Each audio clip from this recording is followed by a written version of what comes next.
This is the first time that you have to play away from home since the 2016-17 season. What will it be like to be away from home on Christmas Day? I mean, it's going to be tough. Thank God for FaceTime and the ability to, at least be able to talk to the fam and stay close in that respect, but hopefully get a win and hold some of the gifts until we get home so I can have a little fun with my kids. What's the Curry family holiday tradition? We're big on the family matching pajamas and finding some meal to sit down and have everybody at the table and just enjoy that togetherness. When you were younger, what's the best present you ever got from Santa Claus on Christmas? Probably the Home Alone tape recorder that changes your voice. You leave it around the house and scare everybody. This is Peter McAllister, the father. I'd like a hotel room, please, with an extra large bed, a TV, and one of those little refrigerators you have to open with a key.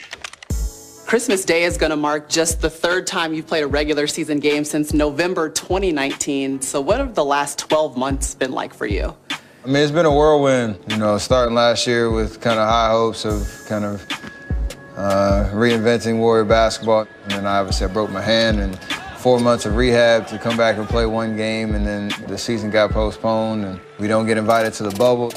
Meanwhile, there's a pandemic going on, and watching basketball from that perspective in the bubble, watching the playoffs was weird. But it gave me personally a newfound appreciation for the chase and putting the work in to hopefully get back to that level. You kind of come into a season where people are talking about you having to chase instead of being the ones that are being chased. What's it like to be in that position this year? We have that championship DNA, but we have new faces, so it's about kind of blending the leadership aspect of it, the expectation to be great personally on the floor and do what I'm capable of doing. You mentioned that when you found out about Clay's injury, it was a gut punch to you. How would you describe the emotions that followed after hearing that news? I mean, it was rough. We all know rehab's difficult and it's a long journey, and coming off an ACL like that to not have to go through an Achilles, thankfully there's been examples around the league of guys that have done it. You see John Wall, you see KD, so expect the same for Clay, but it's tough. You want your brother out there right alongside you. Playing without him is a tremendous challenge, but it offers up an opportunity for other players on your team to kind of step up. I mean, our roster's pretty interesting. You look at Wiggins and Kelly Oubre, who've been focal points of other teams, but have an opportunity to kind of adapt to how we do things, and hopefully we can unlock another level for them to get to, because we're going to need, every bit of it throughout this season. Off the bench, Kim Bazemore, Brad Wanamaker, Damian Lee, Jordan Poole, young guys that have shown promise and are committed to making that jump. Who knows what it's going to look like, but I think we have the ability to surprise a lot of people this year. What do the Golden State Warriors have to prove? That we're different, that no matter what the experts may say or where they kind of rank us going into the season, we know what we're about. What we need to prove is that we know how to win, and we know how to do it a lot of different ways. That's the exciting part about what this season can bring. And Merry Christmas to one of those experts. NBA analyst Kendrick Perkins is with us on SportsCenter AM. And Perk, here on a holiday morning, trying to keep things positive, but listen, that Warriors opener against the Nets, Golden State looked a lot like that 15-win team from last season. Given what you've seen so far, how have your Warriors' expectations changed for this season? Well, first of all, Randy, we cannot overreact to the Golden State Warriors getting smacked up by the Brooklyn Nets. I just think they got the bad end of the stick. Anybody would have got smacked up by them. The Brooklyn Nets is the best team probably under the Lakers in the league. But when you look at the Golden State Warriors, they will make the playoffs this year. Steph Curry will have an MVP-type season. I love Kelly Oubre. I think he's a nice addition for them.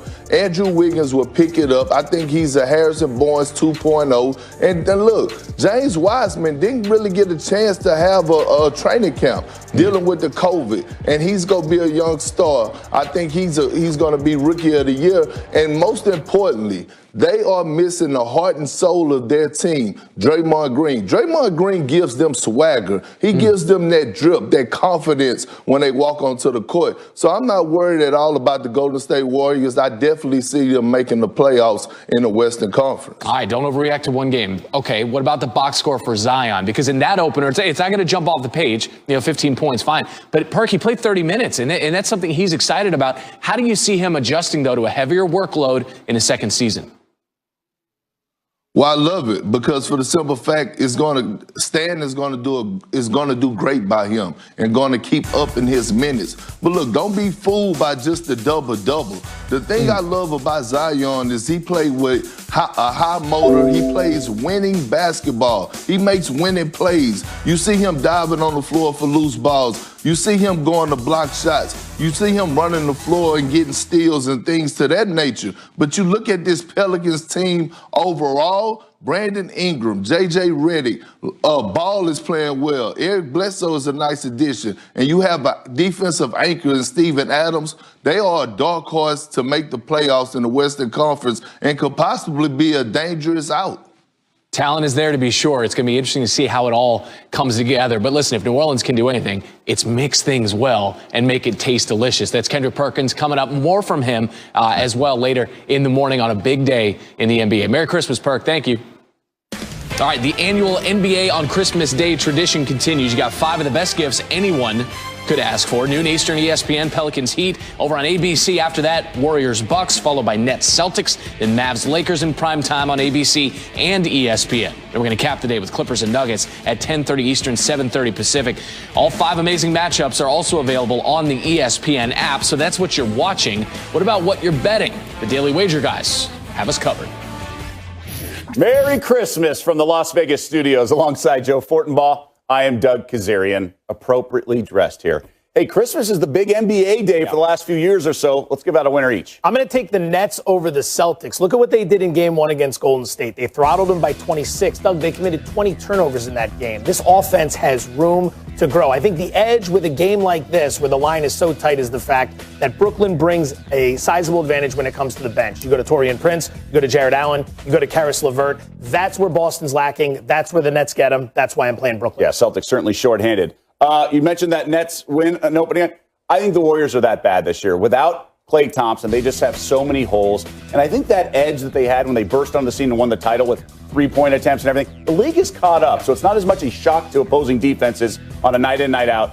So I think the Bucks just roll here. Love Steph Curry and everything he does, but the Bucks, so much deeper, so much more talented. I think they win going away here. All right, that's going to do it for us. Merry Christmas. All right, fellas, thank you very much. The sweater game. I love it. Fragile.